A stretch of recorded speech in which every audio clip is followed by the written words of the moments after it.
Алейкум. Біз Түркістан облысы Сайрам ауданы Ақбастау деген елді мекенеміз. Қарасу ауыл округіне қарайды. Негізі мына жиылып отқан себебіміз ауыл тұрғындары мынанша қағаз жинады. Ешқандай нәтиже жоқ. Бұның бәрі жер мәселесі жөнінде. Біз ешқандай қалалық статусымыз жоқ. Біз ауыл деген статус. Біз ауыл елді мекенде тұрамыз. Бірақ бұл ауыл болғаннан кейін ауылда халықтың өзінің күн көру нелері бар, шарттары бар. Мал бағады, біреу егін егеді. Бірақ біз қазіргі таңда осы мал бағудан да егін егуден де қалдық. Неге десеңіздер, мал бағатын жайылым жерлеріміздің бәрін ақшасы бар, қалталы азаматтар өзінің иелігіне алып алған. Иелігіне қалай алады? Өзінің ағайын туыстарына, жекжат жұрттарына жаздырып алады. Мүмкін мемлекеттік қызметкерлер оның үстін қарап отқан бәрі ағайын туыстары. Одан кейін мынау егістік жерлердің бәрін жергілікті әкімдер халықтың мұқтажы үшін деп арендаға алған азаматтармен келіседі, 50% сотқа, прокуратураға, жер комитетіне береді, бас тартқызып, сатылымға шығарып, сатады адамдар тауып. Біз мына Сайрам ауданы болған кейін негізі халқы көп, тығыз орналасқан ауданымыз. Бізде жер қымбат. Бір участок 8 сотық жер 2 миллион, 3 миллион теңге. Бізде қазір жер бизнеске айналып кеткен. Дұрыс па ағайындар? Бізде қазір мынау мал жаятын, бұзау арқандайтын жер қалмады. Біз жан ашуын, біз білмеймін қайда баратынымыз. Болмаса бізді, мен түсінемін, мейлі. Бір байбатшаларға керек шығар біздің жеріміз. Түсінемін, мейлі, алсын, сатсын, білген істесін. Но 3000, 4000 халықтың да күн көретін несібесі болу керек қой. Сонда мемлекет бір адамға мүдде береді, 3000, 4000 халықты суға батыра ма сонда? Сонда біз қалай күн көруіміз керек? Біздің де мысалы деймін, әр байбатшаның бір-ақ баласы бар. Ал қарапайым шаруа халықтың 4, 5, 6, 7, 8 баласы бар. Сонда біз қайтып күн көруіміз керек. Біз қайда барамыз? Айтыңызшы, құрметті президент мырза, сізден өтінеміз. Біз сіздің мынау сардарлы саясатыңызды, елбасының мүддесі бәрін қолдаймыз. Бірақ біз қайда барамыз? Бізге де кішкене ауыл тұрғындарына қолдау берсеңіздер. Бізде қазір Түркістан облысында, оның ішінде Сайрам ауданында бізде мынау жемқорлық деген нәрсе жүйеге айналып кеткен. Бұл система, жүйе, тамыр жайып, бір-бірі ағайын, сондай болып кеткен. Ешқандай жауап жоқ. Біз жазып жатырмыз, мен жазбаған жер баспаған тау қалмады. Бармаған жер баспаған тау. Біз сонда кімге жығыламыз? Кімге мүдделі боламыз? Әлде біз өзге инопланетянбыз ба? Өзге ғаламшардан келген емес біз. Біз Қазақстанның азаматымыз біріншіден. Ата-бабамыз осы жерді Ақназайдың ұшымен, Ақбілектің күшімен қорғап, осы жерді кешегі жаугершілік заманда қорғап, осы ұрпақтарына қалсын деді. Бірақ соның ұрпағы қазір тозаққа айланған күнге жеттік біз. Біз не істейміз? Айтыңыздаршы. Бізге қандай жауап бар? Мына Түркістан облысының әкімі Шөкеевке жазамыз, ешқандай жауап жоқ. Сайрам ауданының әкіміне жазамыз, жауап жоқ. Жергілікті Қарасу округінің әкіміне жазамыз, одан жауап жоқ. Жауап бар, бірақ жауап мардымсыз жауап. Неге десеңіз, мониторинг жариялап қойған, жеке кәсіпкерге тиісуге болмайды. Біз оның кәсібінде жұмысымыз жоқ. Және оның қаржылай финанстың жағдайында жұмысымыз жоқ. Біз ата бабамыздан қалған жайылымдық жер біздің мәселеміз. Біз осыны қайтарып береміз. Ол кәсіпкер екен, мен түсінемін, кәсіп ашып жатыр екен. Бірақ оның кәсібінде бір қазақ, осы елді мекеннен бір қазақ істеп жүрсе, мен басым кесіп берейін. Тек қана Өзбекстан азаматтары жұмыс істейді арзан бағада. Ол кәсіпкерге жер керек болса, анау Бетпақдаладан, Қызылқұмнан жер беріңіздер. Кешегі анау Лас-Вегас қысып, несін категориясын көтеріп, сол жердің жағдайын жасап, бәрін істесін. Біз түсінетін, бақытты жұмыс істетіп, сол жерді көгалдандасын. Мен түсінемін, сондай жағдай істесе, бірақ ондай жағдай істей алмайды ол. Бұның бәрі неге? Мына елді мекеннің айналасын жиналып алған, жақын, су қоры бар, газ, свет, су жақын, соны пайдаланып, өзінің арам пиғылымен мемлекетке бір тиын пайдасы жоқ, нысандарын өзгертіп, әшейін өзінің жағдайын бағу. Ол мемлекетке де, сон ауылдың тұрғындарына да бір тиын пайдасы жоқ ол жерлердің. Неге сіздер осыған кішкене қадағалау жасап, кішкене контроль жасап, неге халықтың мүддесін қорғамайсыздар? Біз қашанғы шыдаймыз? Біздің де бала шағамыз бар. Мынау байбатшалардың бәрінің бір бала, бір қыз бар. Ал біздің шаруа халықтың артында 4 бала, 4 қызы, болмаса 3 бала, 3 қыз бар. Біздің бала шағамыз көп. Біз қайда бағамыз? Менің де бала шағам бақытты өмір сүргісі келеді. Мен де сондай бақытты өмір сүрген, бала шағамның бақытты өмір сүрген мен де қалаймын. Сонда тек қана байбатша әкім қаралардың бала шағасы, мемлекеттік, үлкен мемлекеттік қызметте істегендердің бала шағалары бақытты болу керек те, сонда шаруа адамдардың, қарапайым ауылдың адамдарының бала шағасы бақытты өмір сүруге құқылы емес пе? Осыған жауап беріңізші, президент мырза, мен сізден өтінемін. Мен сізді жақсы көремін, сіздің саясатыңыздың бәрін қолдаймын. Біз қашан шыдаймыз? Бұл деген қорлық қой. Елде отырып қорлық көреміз.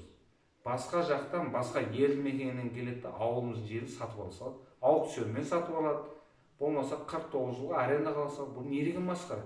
Қазақстан жер көп қой, берсеңші игерілмей жатқан жерде. Неге дайын елді мекен айналасында жер бересіздер? Сіздердің өтініш. Біздің Түркістан облысы, Сайрам, оның ішінде Сайрам ауданы жемқорлыққа белшесінен кіріп кеткен.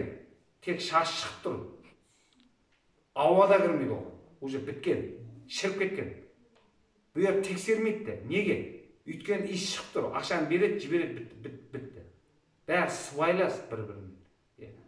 Бізді анау өзге ұлттық өкілдерін үйретіп тастаған бізді. Осындай жемқорлыққа. Біз шаршадық. Сіздерден үміт күтеміз. Бізге қолдау көрсетіңіздер. Біз халықпыз. Біз өмір сүргіміз келеді. Айналайын. Сізден өтініш. Рахмет тыңдағаныңыз. Мен де айтсам болады ма? Айтпайын. Менде Қазақстан Республикасы жер кодексінің 84-ші бабы 2-ші тармағына енгізілген өзгеріске байланысты елді мекендерде халықтың жануарларын ұстауға жетіспейтін жайылымдық жерлерді бұрын жеке немесе заңды тұлғалардың меншігіне беріліп кеткен жайылымдық жерлерді қайтару шаралары жүргізіліп жатқандығын мәлімдейміз. Енді бұл жерде жетіспейді емес, бізде вообще жоқ. Енді мына біз енді жазып жатырмыз, мына жерде енді осы сатып алған кісіге жұмыс істейді.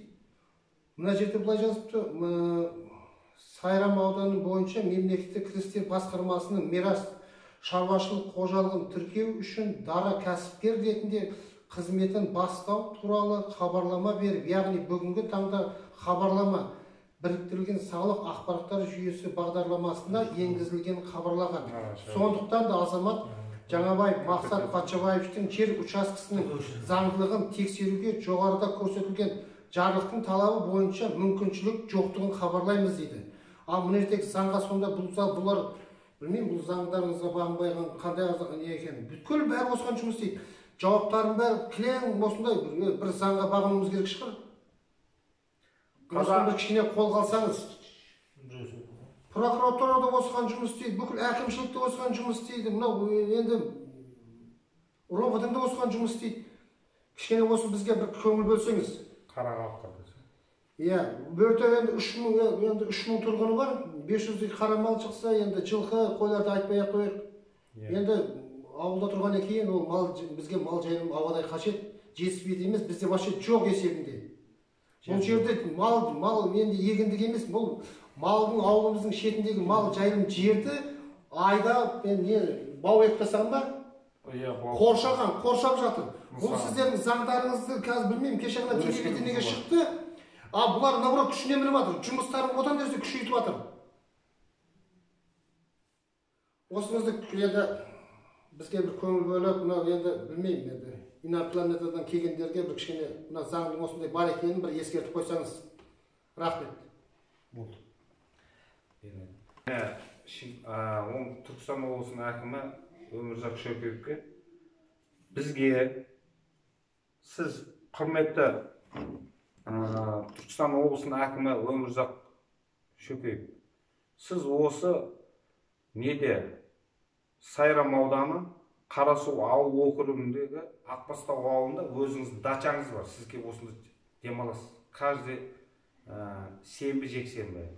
Сіз осының бәрі мәселенің бәрін көріп отырсыз, біліп отырсыз. Және бұны сіз жасырып отырсыз. Неге десеңіз, өйткені сіздің ана дачаңыздың бәрінің заңсыз екені ашылып кетеді деп, сіз қорқып, мынау біздің ауылдың басқа азаматтар жерді абаған, солардың ісін қозғамау үшін сізді үндемей отырсыз. Сіз бәленің бәрін білесіз. Неге сіз? Сізді халық, мемлекет сайлады ғой. Осы халыққа әкім бол, халыққа жақын бол. Неге сіздер халыққа қызмет жасамайсыздар? Сіздер мені 30 жыл болды. Біз кім болдық? Кеше кім едік, бүгін кім едік? Біз кеше құл болдық орыстың, орыс Ресейдің. Біз әлі құлмыз. Кімнің құл екенімізді білмейміз. Өтетін болдық бір өмір. Бізге кеше бір мемлекеттің құлы болса, қазір бір жеке әр адамның құлы болатын болдық. Мысалы, жеріміз тартып жатыр, алып жатыр әркім. Мейлі ол Қазақстан Республикасының азаматы шығар.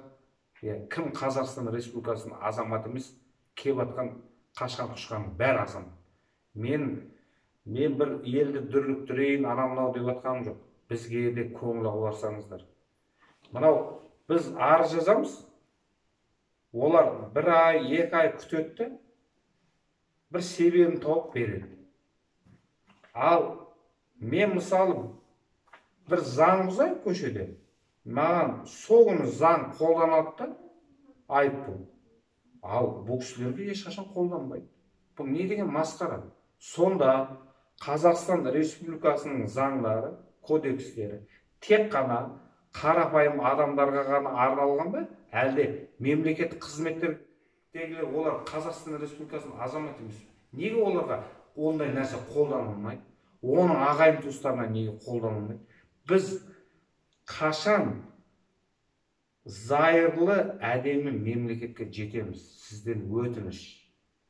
Осыны көз қарасыңызға алып, құрметті президент мырза, бізге бір кішкентай алақандай ауылмыз біз. Бірақ сол алақандай ауылда ұлтарақтай жерде ғана. Біз кішкене көңіліміз бөлсеңіз. Біз өмір сүргіміз келеді. Біз қала деген статус жоқ бізде. Біз қала бола алмаймыз. Біз шаруа халықпыз. Қазақ алдына мал жайып,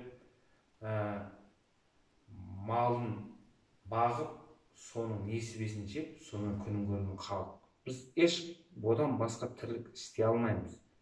Ары кетсе егін егетін шығармыз. Бірақ біз сауда саттыққа, біздің менталитетімізге еш нәрсе тура келмейді. Біз осымен өмір сүргенбіз, осымен өсіп өнеміз, осымен өлеміз. Бізге де кішкене көңілдеріңізді бөлсеңіздер. Бізде қазір бизнеске айналып кеткен. Мынау тек қана жайылымдық жер емес, егістік жерлерде жергілікті әкімдер прокуратурамен сотпен келіседі, жалға алушы адаммен келіседі, одан бас тартқызып сот арқылы.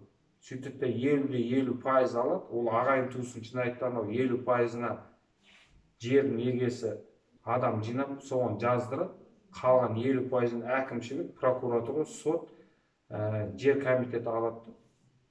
Бөліске салады. Бізде сондай. Қашан тоқтайды? Мынау Алик Шпекбаев мырза, сізге де ескерту. Мынау Сайрам ауданынан келіп, Астанадан келіп, өздеріңіз тергеу жүргізсеңіздер, осы жер мәселесі бойынша сізден өтініш. Мынау құба-құп болатын. Бізде сатылмайтын нәрсе жоқ. Сайрам ауданында. Бізде ауа, су, шыбық, шашқа дейін сатылып береді. Сөзге дейін сатылады бізде. Біз сондай қақында Сайрам ауданы сондай. Көп ұлт тұратын елді мекен, содан кейін сондай болып кеткен бізде. Осыған өздеріңіздің ерекше көзқарастарыңызды аударсаңыздар, сіздердің өтініш. Рахмет тыңдағандарыңыз.